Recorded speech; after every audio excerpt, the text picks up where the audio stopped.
Hello everyone, कैसे हैं सभी लोग। आई होप बहुत ही अच्छे होंगे आप लोग और अपनी पढ़ाई को बहुत ही बेहतरीन तरीके से आप लोग कंटिन्यू कर रहे होंगे।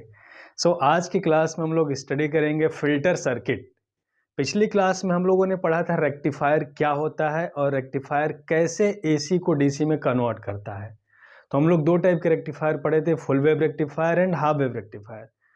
हाफ वेव रेक्टिफायर क्या करता है, एसी करंट के हाफ साइकिल को ही रेक्टिफाई करता है। वहीं पर full wave rectifier AC current के हाफ पॉजिटिव और नेगेटिव दोनों साइकिल को रेक्टिफाई करता है। बट जब भी हम किसी रेक्टिफायर से एसी को डीसी में कन्वर्ट करते हैं 100% रेक्टिफिकेशन नहीं होता है, यानी कि 100% एसी करंट डीसी में कन्वर्ट नहीं हो पाती है। ठीक है, उसमें कुछ ना कुछ एसी का अमाउंट शेष रह जाता है, बचा रह जाता है। तो रेक्टिफाइड डीसी में एसी का अमाउंट जो होता है उसको बोलते हैं रिपल, उर्मिका घटक बोलते हैं, उर्मिका घटक। ठीक है, तो अब उस रिपल को हटाने के लिए हम एक सर्किट का यूज करते हैं और उसी सर्किट को हम लोग बोलते हैं फिल्टर सर्किट। तो आज की क्लास में हम लोग देखेंगे फिल्टर सर्किट क्या होता है और यह कैसे रिपल को खत्म करके, रिपल को हटा करके हमें प्योर डीसी की ओर ले जाता है। ओके, तो अगर हम फिल्टर सर्किट की बात करें, फिल्टर सर्किट, तो फिल्टर सर्किट तीन प्रकार का होता है। फिल्टर सर्किट तीन प्रकार का होता है। First is capacitor filter, capacitor filter, and second is choke input filter, choke input filter, and third is capacitor input filter, capacitor input filter. Okay, तो तीन तरीके के हमारे फिल्टर सर्किट्स होते हैं, capacitor filter, choke input filter and capacitor input filter, जिसके use से हम प्योर एसी, प्योर डीसी को फाइंड करते हैं। तो देखते हैं वन बाय वन करके कैसे तीनों वर्क करते हैं। तो फर्स्ट हम लोग देखते हैं कैपेसिटर फिल्टर, कैपेसिटर फिल्टर। ठीक है, देखो कैपेसिटर फिल्टर में क्या होता है, हमारा एक कैपेसिटर लगा होता है यहाँ पे, इस तरीके से एक कैपेसिटर लगा होता है और इसके बाद इधर हमारा लगा होता है लोड, जिसके क्रॉस हमको डीसी करंट की रिक्वायरमेंट होती है। ठीक है, यहां से हम लोग देते हैं रेक्टिफाइड, रेक्टिफाइड करंट, यानी कि रेक्टिफायर के थ्रू हम लोगों ने एसी को डीसी में कन्वर्ट किया, यानी कि रेक्टिफाइड करंट हमको मिल गया और उस रेक्टिफाइड करंट को हम लोग देते हैं इस फिल्टर सर्किट में। तो कैपेसिटर फिल्टर सर्किट में एक कैपेसिटेंस लगा होता है हमारे लोड के cross, this is load RL। अब देखो कैसे इसमें से एसी रिमूव हो जाएगा। देखो यहां से हमारा एक ऐसा करंट आ रहा है जिसमें एसी और डीसी दोनों का कंपोनेंट है। ठीक है, अब देखो करंट यहां पे पहुंचेगा, ठीक है, करंट यहां पे पहुंचेगा तो कुछ करंट इसमें बाईपास होगा और बाकी करंट इसमें बाईपास होगा, इसमें पास होगा। तो कौन सा पार्ट इसमें जाएगा, कौन सा पार्ट इसमें जाएगा। अब देखो करंट हमेशा उसी पाथ को फॉलो करती है जहां पर उसको मिनिमम रेजिस्टेंस ऑफर होता है। ठीक है, तो अगर हम किसी कैपेसिटर की बात करें, तो अगर किसी कैपेसिटर का कैपेसिटेंस C है तो उसका reactance XC, capacitive reactance XC होता है 1/2 pi FC, where F is the frequency, F frequency, F is frequency and C is the capacitance of the capacitor। तो अब देखो हम लोग जानते हैं DC की frequency F for DC, for DC, DC के लिए फ्रीक्वेंसी कितना होता है, 0 होता है। और इंडिया में अगर AC पावर की फ्रीक्वेंसी हम लोग बात करें तो AC के लिए F होता है 50 हर्ट्ज।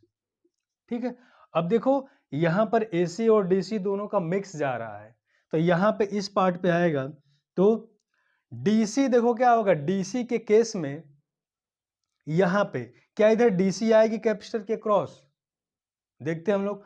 अगर इसकी हम बात करें XC यानी कि रिएक्टेंस, इस पाथ का रिएक्टेंस फॉर द DC, तो XC क्या हो जाएगा, XC फॉर DC, कितना हो जाएगा 1/2 पाई FC, और C का वैल्यू कितना है, F का वैल्यू कितना है 0, 2 पाई इंटू 0 इंटू C, यानी कि इसका वैल्यू हो गया इनफाइनाइट। कहने का मतलब क्या है कि इधर से कोई भी DC करंट हमारा पास नहीं होगा, क्योंकि DC के लिए इनफाइनाइट रेजिस्टेंस ऑफर हो रहा है, यानी कि DC को इसमें से पास होने की कोई पॉसिबिलिटी ही नहीं है। ठीक है, तो पूरा का पूरा DC किधर चला जाएगा, IDC कंपोनेंट हमारा लोड में चला जाएगा। ठीक, अब बात करते हैं हम लोग AC की।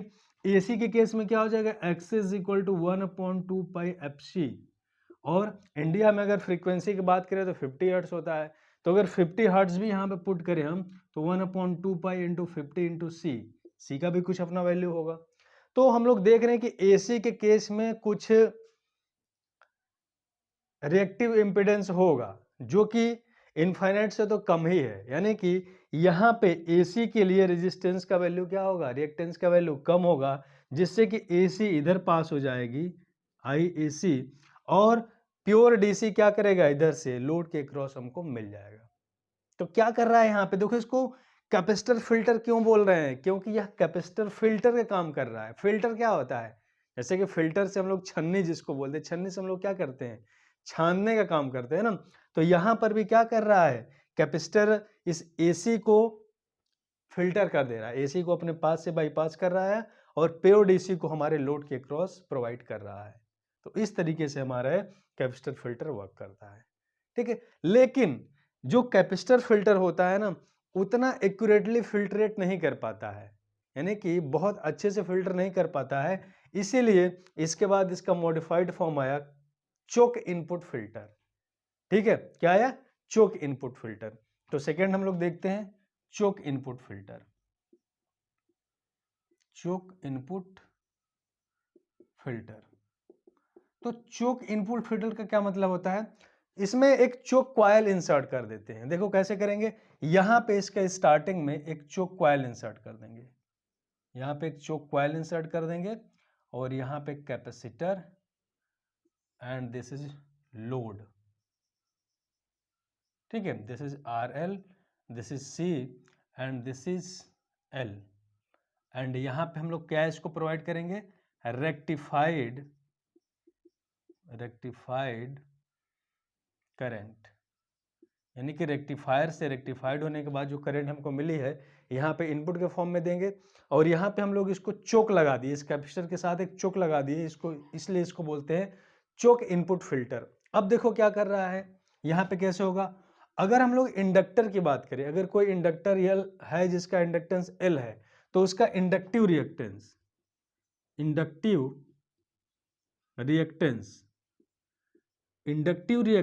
XL is equal to 2 pi FL होता है। ठीक है, तो for DC F is equal to 0, DC के केस में फ्रीक्वेंसी 0 होगा, उस केस में XL का वैल्यू कितना हो जाएगा, XL इज इक्वल टू 0। ठीक है, एंड फॉर AC के केस में XL का वैल्यू क्या होगा, एक फिक्स वैल्यू होगा, क्यों, क्योंकि फ्रीक्वेंसी फिक्स रहेगी, तो अलग अलग फ्रीक्वेंसी के लिए XL का वैल्यू फिक्स होगा, यानी कि इंडक्टर क्या कर रहा है, DC के लिए मिनिमम रेजिस्टेंस प्रोवाइड कर रहा है, जिससे कि यहां से DC तो पास हो जाएगी, लेकिन AC के लिए क्या करेगा, हाइयर रेजिस्टेंस ऑफर करेगा कि नहीं करेगा। देखो XL का वैल्यू डिपेंड कर रहा है फ्रीक्वेंसी पे, और फ्रीक्वेंसी जितना ज्यादा होगा इंडक्टिव रिएक्टेंस का वैल्यू उतना ही ज्यादा होगा, और जब इंडक्टिव रिएक्टेंस का वैल्यू जितना ज्यादा होगा, रेजिस्टेंस को, करंट को फ्लो करने में उतना ही रेजिस्टेंस ऑफर करेगा। ठीक है, तो यहां से फर्स्ट 2 स्टेप प्रोसेस इसमें, 2 स्टेप फिल्ट्रेशन इसमें होगा।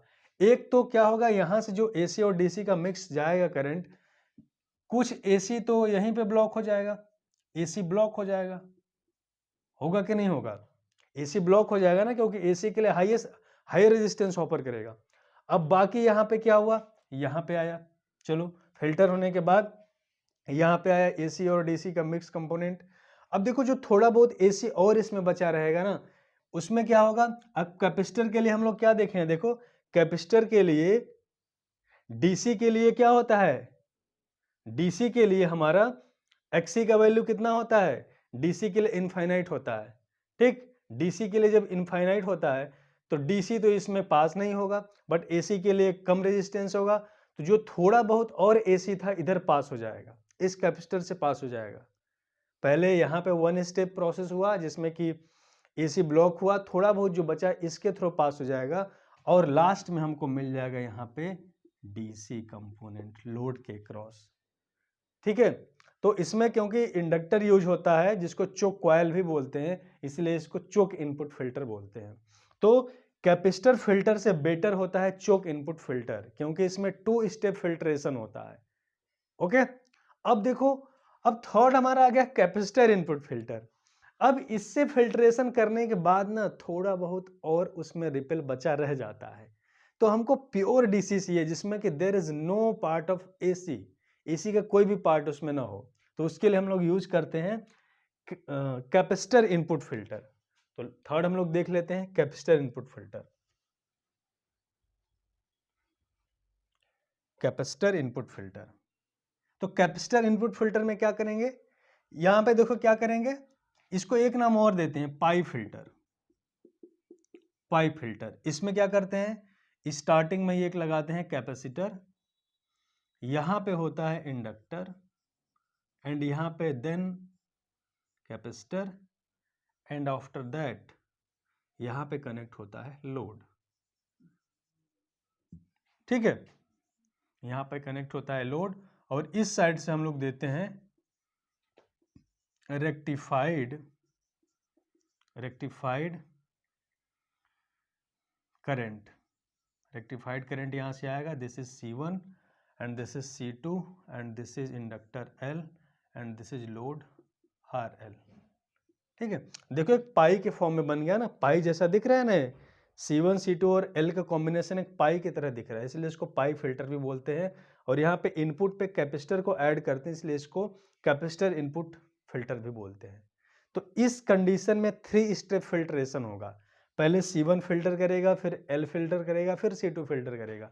तो सेम प्रोसेस वही होगा, क्या होगा भाई कि देखो यहाँ से आएगा रेक्टिफाइड करंट जिसमें एसी और डीसी दोनों का कंपोनेंट होगा। तो C1 कैपेसिटर क्या करेगा, देखो कैपेसिटर के केस में क्या होगा, फ्रीक्वेंसी 0 होगा, कैपेसिटर के केस में क्या होगा, F इज इक्वल टू 0, तो XC क्या हो जाएगा, XC हो जाएगा 1/2 पाई FC, इसका वैल्यू हो जाएगा 1/0 इनफाइनाइट। ठीक है, तो कैपेसिटर के केस में डीसी के लिए क्या करेगा, मैक्सिमम रेजिस्टेंस ऑफर करेगा, तो इसमें से कोई भी डीसी पास नहीं होगा, यानी कि डीसी के लिए ब्लॉकिंग का कार्य करता है, डीसी को ब्लॉक करता है और एसी को पास करता है। तो इसमें से क्या हो जाएगा, एसी पास हो जाएगा इसमें से, और डीसी को ब्लॉक कर देगा, डीसी इसमें से नहीं जाएगा, तो डीसी क्या करेगा, डीसी आगे इधर पास हो जाएगा।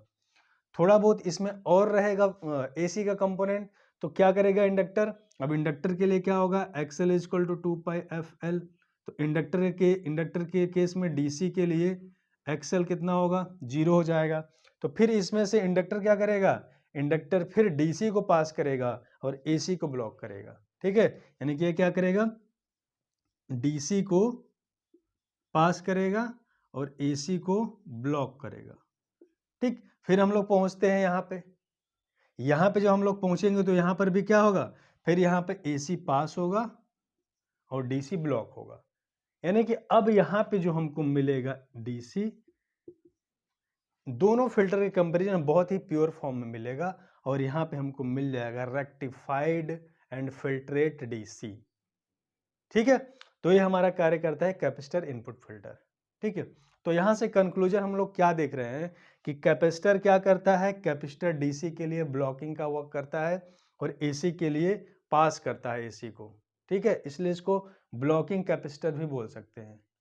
ठीक है, तो इस तरीके से हम लोग किसी भी रेक्टिफाइड डीसी को प्योर डीसी में कन्वर्ट कर सकते हैं। तो ये हमारे 3 इंपॉर्टेंट फिल्टर होते हैं। आई होप समझ में आया होगा, फिर भी अगर कोई डाउट हो तो आप कमेंट कर सकते हैं। फिर मिलेंगे एक नए वीडियो में एक नए टॉपिक के साथ, तब तक के लिए थैंक यू।